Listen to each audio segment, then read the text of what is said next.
2025 WNBA Finals presented by YouTube TV. We'll begin with remarks from Commissioner Cathy Engelbert, and then we'll turn it over to question and answer. Please have. What if someone handed you the greatest opportunity your sport had ever seen? A chance to reach the mainstream, unlock billions of dollars in future growth, and transform the game forever. And instead of embracing it, you pushed it away. That is the question many fans began asking about the WNBA. At the center of it all was Caitlin Clark, a generational talent whose arrival changed the trajectory of women's basketball almost overnight.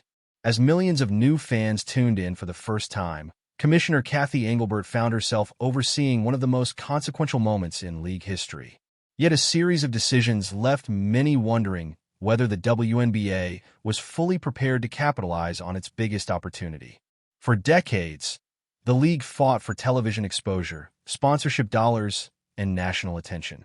Then one player arrived and altered the equation almost instantly. Caitlin Clark was not simply another #1 overall draft pick. She became a cultural phenomenon whose impact extended far beyond basketball. Her games at Iowa shattered viewing records, culminating in the 2024 NCAA Women's National Championship, which drew an average audience of 18.9 million viewers and peaked at more than 24 million, making it the most-watched basketball game in the United States in 5 years. It outperformed that season's NBA Finals, World Series games, and even later rounds of the Masters, delivering one unmistakable message. People wanted to watch Caitlin Clark. When the Indiana Fever selected her with the first overall pick, that audience followed her directly into the WNBA. Her professional debut averaged more than 2 million viewers, the league's largest television audience in over 2 decades. Teams that normally played before modest crowds began moving Fever games into NBA arenas to meet overwhelming demand, while her number 22 jersey sold out almost immediately after the draft and became the league's biggest merchandise success. Clark's impact extended to ticket sales, sponsorships, television ratings, and even accelerated conversations about league-wide charter flights as the WNBA adapted to unprecedented attention. The Caitlin Clark effect was no longer a slogan. It was measurable. Yet while fans, sponsors, broadcasters, and business partners celebrated her arrival, tensions inside the league also became increasingly visible. From the opening tip of her rookie season, Clark faced an unusually physical style of play. She absorbed hard screens, shoulder bumps, elbows, and repeated contact that many observers believed exceeded ordinary rookie initiation, while numerous plays sparked debate over whether officials were calling the game consistently. One highly publicized incident involving Alyssa Thomas became a flashpoint after off-ball contact led to widespread criticism, and the league later upgraded the foul following review. The moment dominated headlines, intensified conversations about player safety, and fueled debate over how the league's newest superstar was being officiated.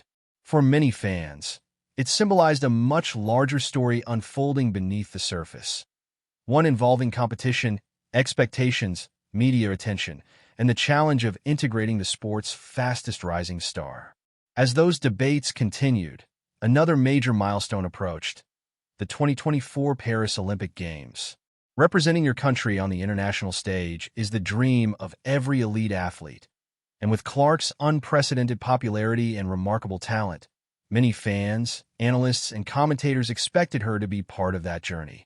Beyond her remarkable shooting range and playmaking ability, supporters believe her presence could bring even greater attention to women's basketball on the global stage. More importantly, it was about the business and long-term growth of basketball. The tournament represented what many believed was a once-in-a-lifetime opportunity to introduce Caitlin Clark and the WNBA to billions of people around the world. NBC executives were reportedly salivating over the potential television ratings.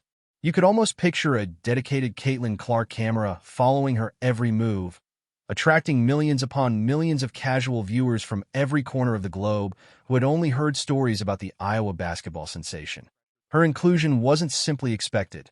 It was viewed throughout the business world as an obvious, necessary, and strategic move for the long-term success, expansion, and global future of women's basketball. The stage was perfectly set for her worldwide coronation, transforming her from a national sensation into a true international superstar while introducing countless new fans to the WNBA. At least, that's what almost everyone believed. Then, on a quiet Saturday morning, the news broke, sending shockwaves throughout the sports world.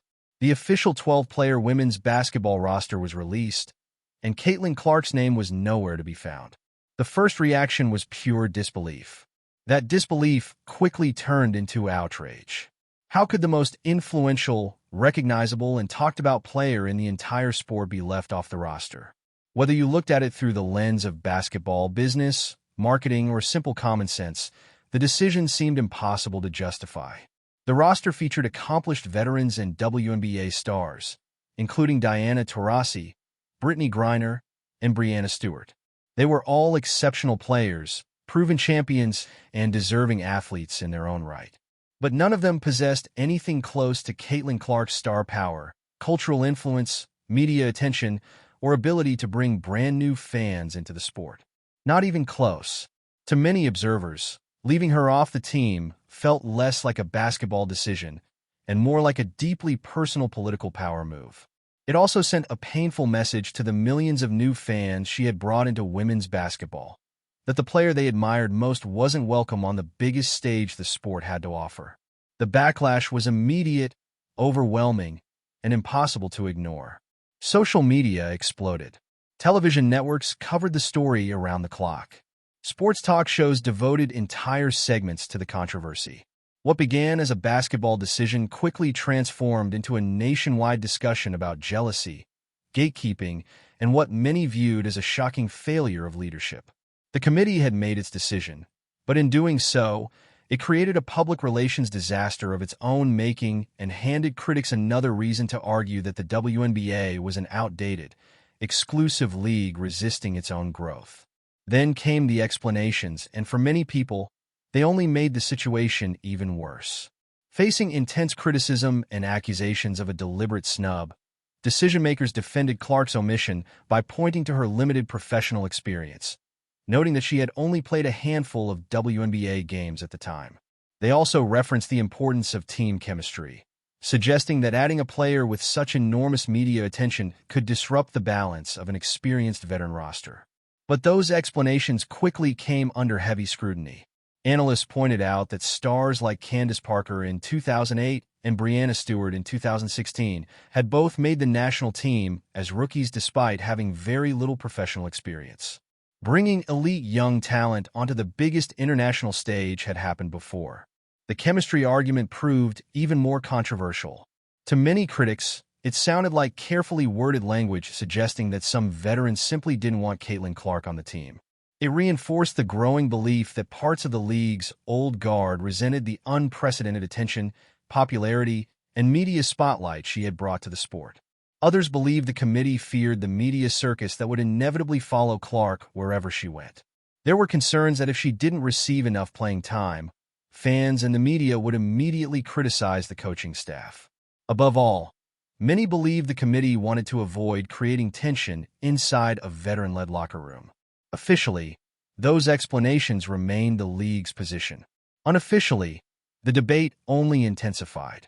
As the controversy continued to grow, attention shifted directly to WNBA Commissioner Cathy Engelbert. This was widely viewed as her opportunity to take control of the narrative, protect the league's biggest star, and reassure millions of new fans that the WNBA was fully prepared for its moment in the global spotlight. Instead, many felt they received a lesson in corporate caution. Engelbert defended the independence of the selection committee while emphasizing the accomplishments of the players who made the team. She could have celebrated Caitlin Clark's extraordinary impact, acknowledged her historic popularity, and positioned the league as the home of the most talked-about athlete in women's sports. Instead, critics argued that her carefully measured response only fueled the controversy further. That, many believe, was the real decision that defined the moment. It wasn't simply that a committee left a remarkable player off the roster.